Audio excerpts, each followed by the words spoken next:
ఒకసారి సాయంత్రం ఒకసారి పర్వాలేదన్నారు పెద్దవాళ్ళు.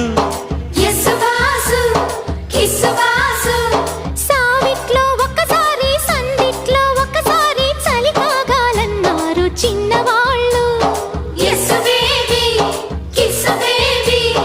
కొక్కరో బంగారు కోడి ముద్దడితే ముదిరింది వేడి.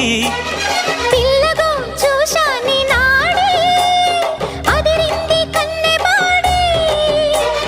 గుట్టుగా దోపిడి చెయ్యనా గుమ్మడి తాళలేను తీపి రాపిడి.